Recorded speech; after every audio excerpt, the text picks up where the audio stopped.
This is Up the Ladder, Session 9.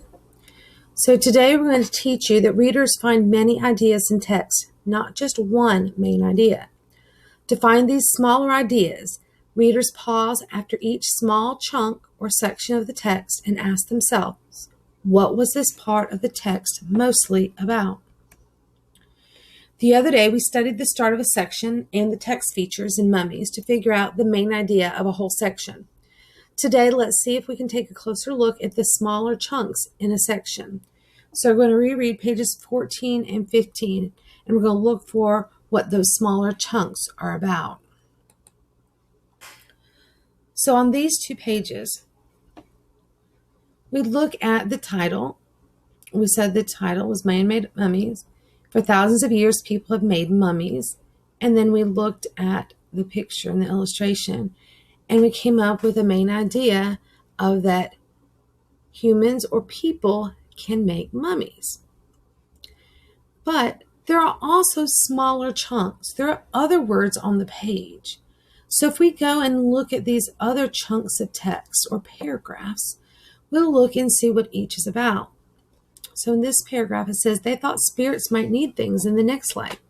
That's why mummies were sometimes buried with weapons, jewelry, food, or even mummies of favorite pets. So let's look at the smaller chunk. What is the author wanting us to learn? Well, we see here that the spirits who live in that next life were buried with objects. Okay, so if I turn that into a main idea of that box, and the author wants me to know that the mummy spirits might need things in the next life, so they buried them with the things they need.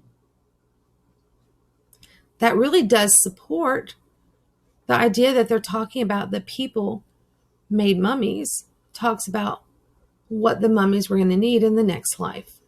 Look in the next chunk. It says different cultures had their own ways of making mummies. Some dried the mummies with sand or smoke. Others used chemicals to preserve the body. You look at this, the information in here is totally different from the last paragraph.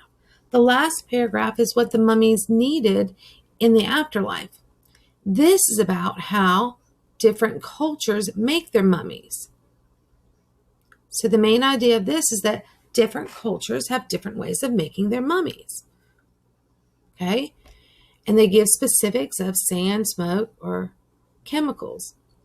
But the fact that different cultures have their own ways of making mummies does still support the central idea that people and humans can make mummies.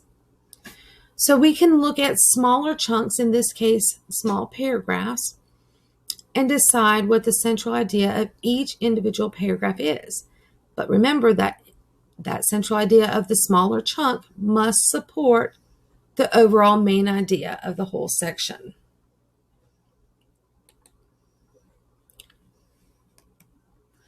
So what you're going to do independently is you're going to reread the next two pages, pages 16 and 17 of Mummies, and you are going to come up with your own main ideas of each of the smaller chunks. So our first chunk is going to be on the left. We're going to put those two small paragraphs together. Then we'll have the second chunk at the top right, and our third chunk is going to be on the culture disappeared. Each of these smaller chunks are going to support our overall main idea that people and humans can make mummies.